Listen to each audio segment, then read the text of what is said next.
तो कैसे हैं आप लोग।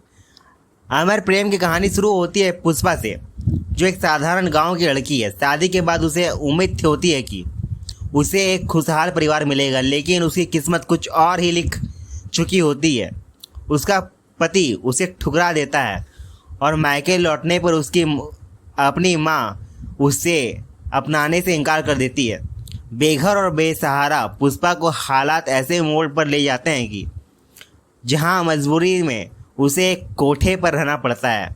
समाज उसे उसके पैसे से पहचानने लगता है, जबकि उसके भीतर अब भी एक संवेदनशील और आत्मसम्मानी इंसान जिंदा होता है।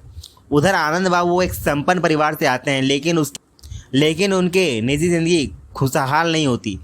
पत्नी के साथ रिश्ते में अपनापन नहीं है और घर की चकाचौंध के बीच वे खुद को अकेला महसूस पाते हैं।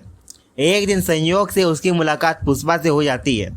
यह मुलाकात किसी फिल्मी प्रेम कहानी की तरह नहीं, बल्कि दो अकेले इंसानों की मुलाकात बन जाती है। आनंद बाबू पहली बार किसी ऐसे व्यक्ति को पाते हैं जिसके सामने वे बिना किसी दिखावे के अपने मन की बात कह सकते हैं।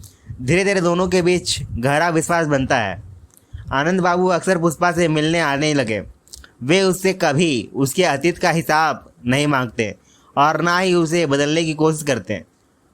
उनके लिए पुष्पा का सम्मान उसके पैसे से नहीं, बल्कि उसके दिल से तय होता था।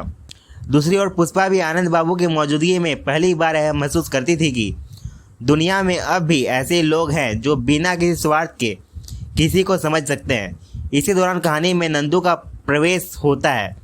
वह एक छोटा सा बच्चा है जिसे अपनी सौतेली माँ से प्यार नहीं मिलता। घर में डांट मार उपेक्षा झेलते झेलते वह अक्सर अकेला भटकता रहता है। एक दिन उसकी मुलाकात पुष्पा से हो जाती है। पुष्पा उसे अपने बेटे की तरह पालती है और उसे खाना खिलाती है, उसका हाल पूछती है, उसके सिर पर ममता भरा हाथ रखती है। नंदू भी उसे माँ का दर्जा देने लगता है। दोनों का यह रिश्ता पूरी कहानी में सबसे भावुक कड़ी है। समय बीतता है और नंदू का पुष्पा से लगाव बढ़ता जाता है, लेकिन समाज इस रिश्ते को स्वीकार नहीं कर पाता। लोगों को यह पसंद नहीं आता कि एक बच्चा कोठे पर रहने वाली औरत से इतना जुड़ाव महसूस करे। दबाव बढ़ने पर नंदू को शहर से दूर पढ़ाई के लिए भेज दिया जाता है। उसके जाने से पुष्पा फिर एक बार अकेली हो जाती है। वह बाहर से मुस्कुराती रहती है, लेकिन भीतर का खालीपन हर दिन बढ़ता जाता है। उधर आनंद बाबू की परिस्थितियां के कारण पुष्पा से दूर होने लगते हैं। उनकी अपनी पारिवारिक जिम्मेदारियां और सामाजिक बंधन उन्हें खुलकर रहने और उसके साथ खड़े होने से रोक देते हैं। फिर भी वे जब भी मिलते हैं पुष्पा को सम्मान और अपनापन देना नहीं भूलते हैं। उसका रिश्ता किसी नाम का मोहताज नहीं रहता, लेकिन दोनों एक दूसरे के जीवन का सबसे सच्चा सहारा बने रहते हैं। सालों बाद नंदू बड़ा होकर सफल इंसान बनता है।